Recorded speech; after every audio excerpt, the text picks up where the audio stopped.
Hello students, आज हम study करने जा रहे हैं magnetic field due to infinite long straight wire carrying current. Students, exam में ये क्वेश्चन ऐसे भी पूछ लिया जाता है, derive an expression for magnetic field strength B at a point P due to current flowing through a straight conductor. और ऐसे भी पूछ सकते हैं, find the magnetic field induction at a point due to current flowing in a long straight conductor. अब जो आपके पास जो वायर दी होगी वो कैसी दी होगी, इनफिनाइट लॉन्ग स्ट्रेट वायर दी हुई है और जिसमें करंट आई फ्लो कर रहा है। तो इस केस में अब आप इनफिनाइट लॉन्ग वायर बनाएंगे तो एक पॉइंट पी लेंगे आप, उसकी वजह से आपने मैग्नेटिक फील्ड की वैल्यू आपने कैलकुलेट करनी है किसी पॉइंट पर। अभी देखेंगे आपने कैसे बनाना है। ये आपके पास इसका डायग्राम रहेगा, ये ए पॉइंट है और ये बी पॉइंट है। एक स्ट्रेट वायर ले ली है लेकिन ये इनफिनाइट लॉन्ग वायर है। कैसी है? इनफिनाइट लॉन्ग वायर, और इसमें जो करंट फ्लो कर रहा है वो आई कर रहा है। अब यहाँ पर आपने क्या करना है, ओ पॉइंट ले लेंगे, वायर में कहीं पर भी ले लेंगे ओ पॉइंट, और उसके बाद आपने एक पी पॉइंट लेना है। P point at a distance, जो डिस्टेंस है पी पॉइंट का वायर से वो आप ले रहे हैं स्मॉल ए, ये स्मॉल ए। यहाँ पर पी पॉइंट पर आपने क्या करना है, मैग्नेटिक फील्ड की वैल्यू आपने कैलकुलेट करनी है।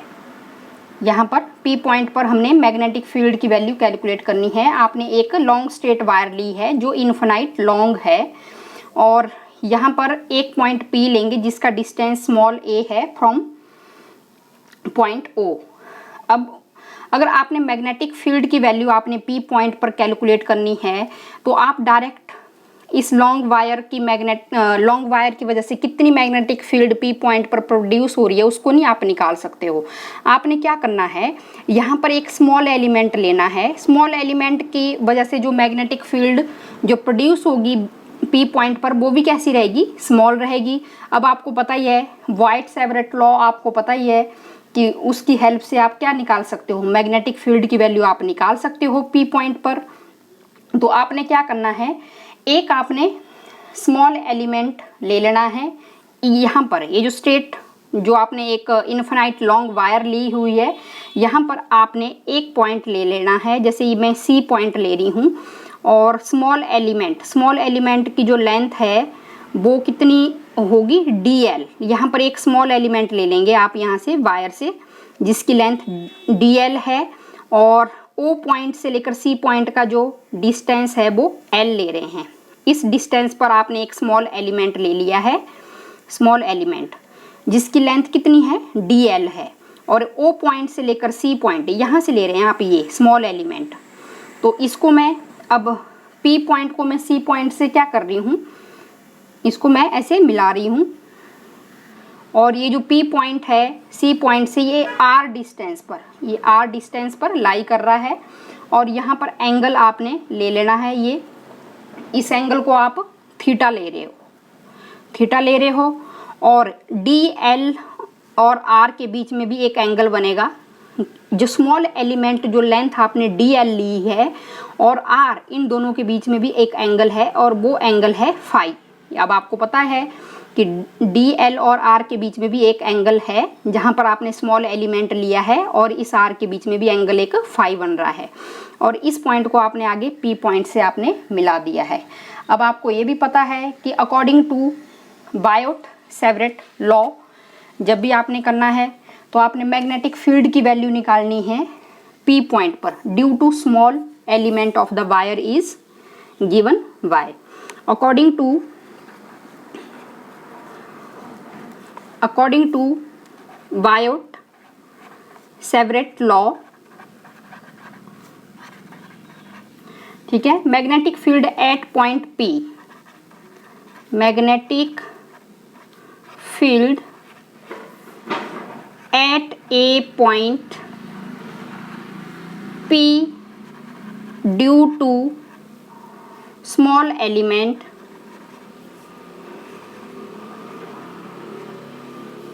of the wire is given by of the wire is given by। तो अकॉर्डिंग टू वाइट-सेवरेट लॉ आपको पता ही है कि जो स्मॉल एलिमेंट की वजह से जो मैग्नेटिक फील्ड P पॉइंट पर प्रोड्यूस होगी वो अब आपको पता ही है mu naught upon 4 pi IDL ले लेंगे और साइन ऑफ एंगल फाई जो फाई एंगल है यहाँ पर और square of distance between them R square.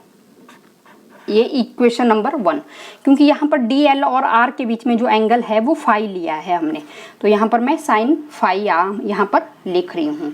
और उसके बाद आपने क्या करना है, उसके बाद आपने इसको देखेंगे आप इन राइट एंगल ट्राइंगल, जैसे ये POC in right angle triangle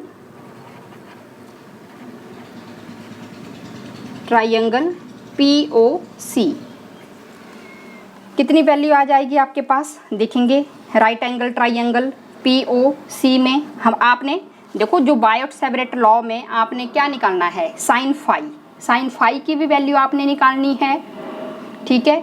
आपने DL की वैल्यू भी निकालनी है और आपने ये R स्क्वायर ये भी निकालना है। जब भी आपने P पॉइंट पर जब आपने मैग्नेटिक फील्ड की वैल्यू आपने निकालनी है, तो अब हमने क्या किया है, एक स्मॉल एलिमेंट ले लिया है जिसकी लेंथ DL है और उस स्मॉल एलिमेंट की वजह से जो P पॉइंट पर जो मैग्नेटिक फील्ड निकल रहा है उसको आपने अकॉर्डिंग टू वाइट-सेवरेट लॉ आपने लिख दिया है। अब आपने DL भी निकालना है, साइन फाई भी निकालना है, R भी निकालना है। तो देखो यहाँ पर in right angle triangle POC, तो यहाँ से आप साइन फाई की वैल्यू आप निकाल सकते हो। तो देखो साइन फाई अब देखो ये जो डायग्राम है आपके पास ऐसे बन रहा है, ये आपने किया है ना राइट एंगल ट्राइंगल में, ये आपके पास एंगल मान लो फाई है। तो जब ये एंगल अगर आपके पास फाई है EBC, तो आपको पता है एंगल के सामने क्या होता है, परपेंडिकुलर साइड होती है और ये हाइपोटेन्यूज और जहां एंगल बन रहा है ये बेस है। तो साइन फाई अब, और ये भी आपको पता है कि साइन थीटा, कॉस थीटा और टेंजेंट थीटा को आप कैसे लिखते हैं, यहाँ पर पंडित बद्री प्रसाद हर बोले P अपॉन H, तो ये आ जाएगा P upon H perpendicular upon hypotenuse. अब यहाँ देखेंगे डायग्राम में ये आपका फाई एंगल है, देखेंगे डायग्राम में ये फाई है, तो फाई के सामने कौन सी साइड है, परपेंडिकुलर, ये होगा परपेंडिकुलर और हाइपोटेन्यूज ये होगा। जहाँ ये बन रहा है ये एंगल ये बेस होगा।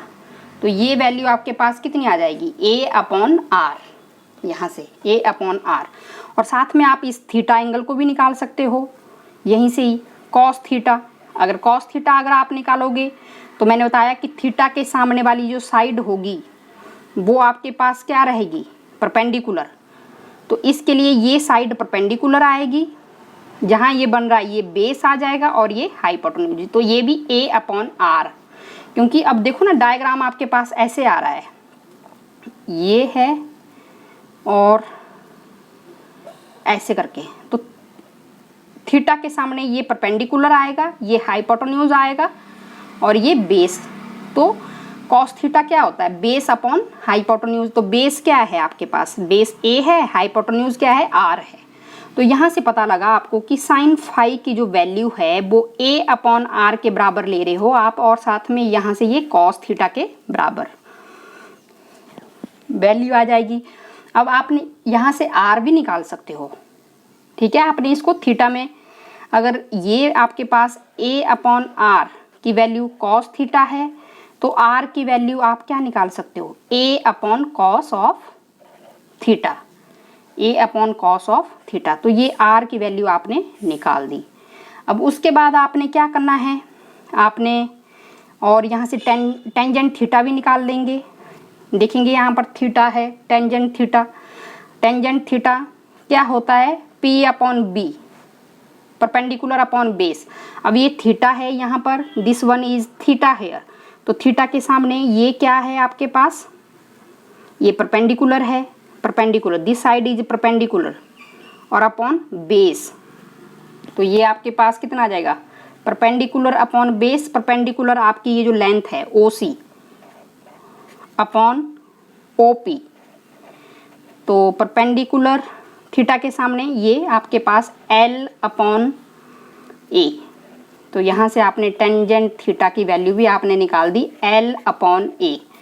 जब टेंजेंट थीटा की वैल्यू आपने यहाँ से निकाल दी तो आपने L की वैल्यू भी निकाल दी, A टेंजेंट ऑफ थीटा। अब आपको स्मॉल एलिमेंट जो आपने DL लिया है उसकी जो मैग्नेटिक फील्ड था, यहाँ पर आपने स्मॉल लेंथ DL भी निकालना है कि कितना होगा DL, तो इसको डिफ्रेंशिएट करेंगे, differentiate with respect to theta. अब डिफ्रेंशिएशन आपको आती है, जब इसको करेंगे आप DL अपॉन D थीटा और D upon D of theta, this one A tangent of theta, तो इसकी जो डिफ्रेंशिएशन आपके पास आ जाएगी यहाँ से DL is equal to A tangent theta की A second square theta D of theta, theta की अगेन होगी D थीटा डिफ्रेंशिएशन। तो अब आपको डिफ्रेंशिएशन आपको आती है +2 क्लास में, तो ये टेंजेंट थीटा की सेकेंड स्क्वायर थीटा और थीटा की अगेन होगी D ऑफ थीटा। तो ये जो आपने किया यहाँ पर, तो आपने DL की वैल्यू निकाल दी, आपने R निकाल दिया, तो यहाँ पर 2 और 3 इसको आपने यहाँ पुट करना है।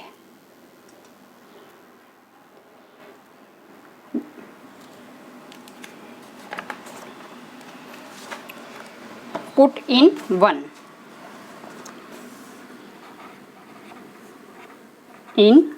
1 तो वहाँ पर dV है आपके पास mu naught upon 4 pi IDL sine of phi upon R square, ये आपके पास वैल्यू थी। तो यहाँ से आपने dV की वैल्यू आपने निकाल दी, आपने म्यू नॉट अपॉन 4 पाई आपके पास आ गई वैल्यू, IDL की जगह आपने वैल्यू पुट कर देनी है A second square theta D of theta, और नीचे R की वैल्यू भी आप पुट कर देंगे, कितनी थी A upon cos of theta, तो R स्क्वायर है A स्क्वायर अपॉन कितना आ जाएगा कॉस स्क्वायर थीटा, और साथ में साइन फाई, तो साइन फाई की वैल्यू किसके बराबर थी A अपॉन R, और ये किसके बराबर है कॉस थीटा, क्योंकि एंगल अब आपने पूरा थीटा में चेंज कर देना है, कॉस ऑफ थीटा। तो जो टर्म यहाँ से कैंसिल होंगी, तो यहाँ पर 1 upon cos theta, 1 upon cos of theta की वैल्यू किसके बराबर होती है सेकेंड थीटा के बराबर होती है, तो ये सेकेंड स्क्वायर थीटा के साथ क्या हो जाएगा कैंसिल हो जाएगा, dV is equal to mu naught upon 4 pi I A second square theta D of theta divided by A square second square theta, क्योंकि यहाँ पर ये सेकेंड स्क्वायर थीटा हो जाएगा 1 अपॉन कॉस थीटा और ये कॉस ऑफ थीटा, तो जो कैंसिल होगी टर्म उसको कैंसिल कर लीजिए, ये सेकेंड स्क्वायर थीटा इसके साथ कैंसिल हो जाएगा, mu naught upon 4 pi I A cos of theta, और नीचे भी आपके पास A स्क्वायर है और साथ में D ऑफ थीटा, तो dV की जो वैल्यू आएगी आपके पास ये आ जाएगी mu naught upon 4 pi I cos of theta D of theta upon A। ये आपके पास मैग्नेटिक फील्ड की वैल्यू आ गई due to small element at point P। अब आपने क्या करना है, मैग्नेटिक फील्ड की वैल्यू निकालनी है पूरी वायर की, जो आपने इनफिनाइट जो वायर ली हुई है आपने AB, उसकी वजह से आपने मैग्नेटिक फील्ड की वैल्यू P पॉइंट पर निकालनी है। अगर आपने स्मॉल एलिमेंट की वजह से अगर वैल्यू निकाल दी तो आप क्या कर सकते हो, पूरी वायर की वजह से भी आप मैग्नेटिक फील्ड P पॉइंट पर निकाल सकते हो। तो अब आप क्या करोगे, कंसीडर करेंगे कि मैंने A पॉइंट पर वो स्मॉल एलिमेंट लिया है dl। तो जो मैग्नेटिक फील्ड आपकी निकलेगी P पॉइंट पर ऐसे निकलेगी, तो यहाँ से ये एंगल ऐसे बनेगा, ऊपर की तरफ यूं बनेगा एंगल ऐसे, इस डायरेक्शन में। हो सकता है मैंने यही स्मॉल एलिमेंट मैंने B पॉइंट पर रखा होगा, तो ये डिस्टेंस P पॉइंट पर, तो ये एंगल आपका कैसे बढ़ना था, ये ऊपर की तरफ बढ़ना, तो ये नीचे की तरफ बढ़ना था। एक एंगल ऐसे तो एक एंगल ऐसे, तो ये एंगल आपका मान लो θ1, जो नीचे वाला एंगल है उसको θ1 ले रहे हैं, और जो ऊपर वाला है वो θ2। ये एंगल आपका θ2 ऐसे को, एक की डायरेक्शन डाउनवर्ड है और एक की डायरेक्शन ऐसे है, ठीक है। एक क्लॉकवाइज डायरेक्शन में है, एक एंटी क्लॉकवाइज डायरेक्शन में। अगर स्मॉल एलिमेंट B पॉइंट पर लिया होता तो एंगल θ2 बनना है, अगर सॉरी नीचे θ1 बनना है। अगर मैंने स्मॉल एलिमेंट A पॉइंट पर रखा होता तो मेरे पास एंगल θ2 बन रहा है क्लॉकवाइज डायरेक्शन में। तो आपने निकालनी है वो वैल्यू। अगर ये केस होता है तो आप क्या करोगे, इसको इंटीग्रेट करोगे। इंटीग्रेट करने के लिए इंटीग्रेट करेंगे तो मैंने बता दिया, जब इंटीग्रेशन करेंगे आप तो ये θ1 टू प्लस θ2, ये जो नीचे की तरफ एंगल आ रहा है ये माइनस में, ये माइनस θ1, और जो ऊपर की तरफ है उसको आप एंगल θ2। अब आप टोटल वायर का निकाल रहे हो मैग्नेटिक फील्ड जो P पॉइंट पर प्रोड्यूस हो रहा है, तो ये आपके पास आ जाएगा, और आप अंदर वैल्यू लिख देंगे μ0/4π I cos of theta D of theta upon A, ऐसे लिख देंगे। फिर उसके बाद आपने जो कांस्टेंट टर्म्स हैं वो बाहर ले लेंगे, जैसे μ0I/4πA, जो कांस्टेंट टर्म्स हैं उनको बाहर ले लेंगे, और अंदर क्या बच जाएगा, cos theta D of theta. इसकी इंटीग्रेशन करेंगे cos थीटा की। अब आपको पता है कि इंटीग्रेशन ऑफ cos थीटा कितना होता है, साइन ऑफ थीटा।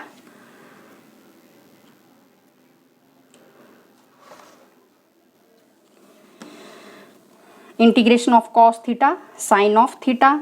तो मैग्नेटिक फील्ड की जो वैल्यू आएगी यहाँ पर μ0/4π, तो ये आपके पास साइन ऑफ थीटा, और यहाँ पर minus θ1 to plus θ2 upper limit. अब आपका क्या करोगे, upper limit minus lower limit लिखेंगे, upper limit minus of lower limit.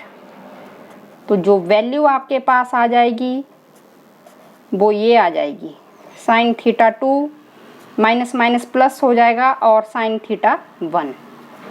ये आपके पास मैग्नेटिक फील्ड की वैल्यू आप ले लेंगे। इफ कंडीशन ये है कि जो वायर है आपके पास वो कैसी है, इनफिनाइट लॉन्ग है, तो जो एंगल आप लोगे यहाँ पर θ1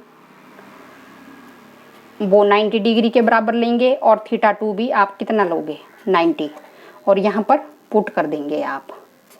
ये जो इक्वेशन आपके पास 4 आएगी। जब ये कंडीशन आप अप्लाई करेंगे तो ये जो θ1 और जो θ2 हैं जो एंगल, वो हमारे कैसे बनेंगे, जब अगर ऐसे ना ऐसे इनफिनाइट लॉन्ग वायर है तो ये ऐसे करके P पॉइंट यहाँ आएगा, क्योंकि ये जो डिस्टेंस होगी तो वेरी स्मॉल होगी एज कंपेयर टू वायर के कंपैरिजन में, तो ये 90 डिग्री पर लाई करेंगे।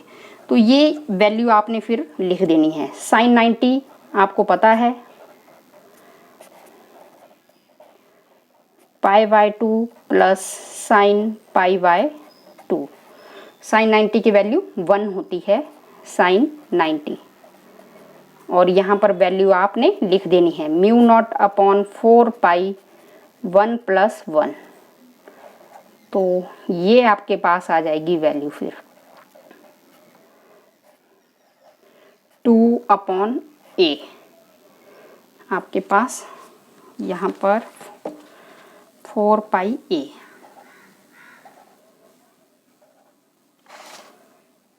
ये 2/a। तो ये आपके पास वैल्यू आ गई है और साथ में यहाँ पर करंट की वैल्यू भी है, सॉरी म्यू नॉट आई, ये करंट की वैल्यू भी आपने लिखनी है। तो ये आपके पास आ जाएगी। जो डायरेक्शन होगी मैग्नेटिक फील्ड की एट पॉइंट P, वो परपेंडिकुलर लाई करेगी प्लेन के कंटेनिंग DL एंड R। तो ये आपका डायग्राम था जो आपने स्टडी किया कि कैसे आपने करना है। इसको मैं एक बार आपको मैं दोबारा से रिपीट कर देती हूँ कि जब भी आपने एक इन्फिनाइट लॉन्ग वायर आप लोगे और वहाँ पर मैग्नेटिक फील्ड की वैल्यू अगर आपने कैलकुलेट करनी है, मान लो ये है हमारे पास जो वायर AB वायर है, पर ये कैसी है, ये इन्फिनाइट लॉन्ग वायर है। अब यहाँ पर हमने एक पॉइंट P लेना है जहाँ पर आपने मैग्नेटिक फील्ड की वैल्यू कैलकुलेट करनी है। लेकिन हमने क्या किया, हमने यहाँ पर एक स्मॉल एलिमेंट ले लिया जिसकी लेंथ TL है, स्मॉल एलिमेंट ले लिया। तो ये जो स्मॉल एलिमेंट है इसकी वजह से जो मैग्नेटिक फील्ड की जो वैल्यू P पॉइंट पर आपने कैलकुलेट करनी है, पहले स्मॉल एलिमेंट की वजह से। तो जो स्मॉल एलिमेंट की वजह से जो मैग्नेटिक फील्ड P पॉइंट पर प्रोड्यूस होगी उसको आपने DV लिखना है। तो जो DL और R के बीच में जो एंगल था वो हमने फाई लिया। तो ये आपको according to Biot Savart law आपको पता है, IDL sine of phi upon R square, ये R डिस्टेंस लिया था आपने। फिर यहाँ से लेकर यहाँ तक जो डिस्टेंस है वो L लिया है और ये एंगल आपने थीटा लिया। तो पहले आपने यहाँ पर साइन फाई एंगल निकाला, तो वहाँ से ये कॉस थीटा की भी वैल्यू आ गई, क्योंकि आपने वैल्यू किसकी निकालनी है, आपने स्मॉल एलिमेंट लेंथ की भी वैल्यू निकाली, साथ में आपने साइन फाई की भी वैल्यू निकाली और आपने R की भी वैल्यू निकाली। तो आपने देखा कि जो भी मैग्नेटिक फील्ड P पॉइंट पर जो निकली उसकी जो वैल्यू आपके पास आई थी वो आपने कैलकुलेट करके निकाली, DV is equal to mu naught upon 4 I cos of theta D of theta upon A, ये आपने किया। फिर उसके बाद आपने क्या करना था कि पूरे वायर की वजह से, ठीक है, अब तो ये इन्फिनाइट लॉन्ग वायर है, उसकी वजह से आपने मैग्नेटिक फील्ड P पॉइंट पर कैलकुलेट करनी थी। तो आपने कंसीडर कर दिया कि हो सकता है कि अगर ये स्मॉल एलिमेंट DL यहाँ पर लिया है तो ये A पॉइंट पर भी आ सकता है, हो सकता था कि ये यहाँ पर हो। तो इसकी वजह से अगर A पॉइंट पर होगा तो यहाँ पर एंगल ऐसे, ये θ2 एंगल बन रहा है। अगर सपोज अगर ये ही स्मॉल एलिमेंट लेंथ DL में B पॉइंट पर रखूँ तो यहाँ पर ये एंगल आपका ऐसे बनना था, ठीक है। तो आपने ये एंगल आपने ऐसे बनाना था। एक एंगल आपका अगर क्लॉकवाइज में है तो दूसरा आपका एंटी क्लॉकवाइज में है। तो ये टोटल फाइंड आउट करने के लिए आपको इंटीग्रेट करना पड़ेगा वैल्यू को -θ12 प्लस θ2 के बीच में। इंटीग्रेट करने के बाद फिर आपने दोबारा आगे एक केस करना है कि अब हमारे पास जो वायर है वो इन्फिनाइट लॉन्ग वायर है, इन्फिनाइट लॉन्ग वायर है। तो उसके लिए जो पॉइंट P होगा, P पॉइंट होगा, उसकी जो डिस्टेंस होगी स्मॉल a, ठीक है, जैसे यहाँ से लेकर यहाँ तक ये वेरी वेरी स्मॉल होगी as compare to wire length. तो ये ऐसा, ये एक तरह से परपेंडिकुलर डिस्टेंस पर ही लाई करेगा। तो जो आपका P पॉइंट होगा वो स्मॉल एलिमेंट लेंथ DL से किस एंगल पर लाई करेगा, 90 डिग्री के एंगल पर ही लाई करेगा, जहाँ पर आपने मैग्नेटिक फील्ड की वैल्यू कैलकुलेट करनी है। तो ये आपने किया बच्चों, बहुत ही इजी टॉपिक है, इसको ध्यान से देखेंगे। यहाँ पर साइन फाई निकाला है, बस एंगल निकालने के लिए आपने थोड़ा सा ध्यान रखना है कि यहाँ पर देखो ये ऐसे बन रहा है डायग्राम हमारे पास, ये ऐसे है और ये ऐसे करके, यहाँ पर ये एंगल फाई है, फाई। तो जहाँ एंगल होता है, एंगल के सामने मैंने आपको बता दिया है कौन सी साइड होती है, परपेंडिकुलर होता है। और जहाँ आपका परपेंडिकुलर, ये परपेंडिकुलर है, परपेंडिकुलर के सामने आपने हाइपोटेन्यूज, और ये क्या है, बेस। तो sine theta P upon H, तो ये लेंथ आपकी A है और ये आपके पास क्या है, R है, तो A अपॉन R आ गया। फिर यहाँ यहीं पर ये आपके पास एंगल थीटा है, तो थीटा भी निकाल दिया आपने। वैसे ही टेंजेंट थीटा निकाल दिया, तो बहुत इजी है। फिर टेंजेंट थीटा से आपने एल की वैल्यू निकाल दी, क्योंकि ओ से लेकर जहाँ पर आपने स्मॉल एलिमेंट डी एल लिया है उसका जो डिस्टेंस है वो स्मॉल एल है, तो एल निकाल दिया। तो डी एल निकालने के लिए आपको उसको डिफ्रेंशिएट करना पड़ेगा, तो डिफ्रेंशिएट करने के बाद आपने डी एल भी निकाल दिया। और डी एल करने के बाद जब आपने वैल्यू पुट की तो ये आपके पास जो कैंसिल हो रही इन टर्म्स उनको कैंसिल करेंगे। फिर टोटल पूरी वायर में से, इन्फिनाइट लॉन्ग वायर में से की वजह से कितना मैग्नेटिक फील्ड पी पॉइंट पर प्रोड्यूस हो रहा है उसको निकालने के लिए आपको क्या करना पड़ा, इंटीग्रेट करना पड़ा। तो इंटीग्रेट करने के बाद आपने जो टोटल जो मैग्नेटिक फील्ड की जो वैल्यू थी जो पी पॉइंट पर निकाली है, तो वो आपके पास ये आ गई है। ठीक है, 1 + 1 2, ये B = μ0 I 4π, और ये आपके पास 2/a ऐसे करके। और इसको हम क्या लिख सकते हैं, इसको ऐसे भी लिख सकते हैं आप, μ0 4π और 2I/a। तो ये 1 + 1 2 कर देंगे यहाँ पर, तो ये आपने की वैल्यू। तो ये वैल्यू आगे भी यूज़ होगी। और जो डायरेक्शन है मैग्नेटिक फील्ड की एट पॉइंट P, वो परपेंडिकुलर लाई करेगी to the plane containing DL and R। जो मैग्नेटिक फील्ड की जो डायरेक्शन होगी वो कैसी होगी, लाई करेगी inside the plane of paper.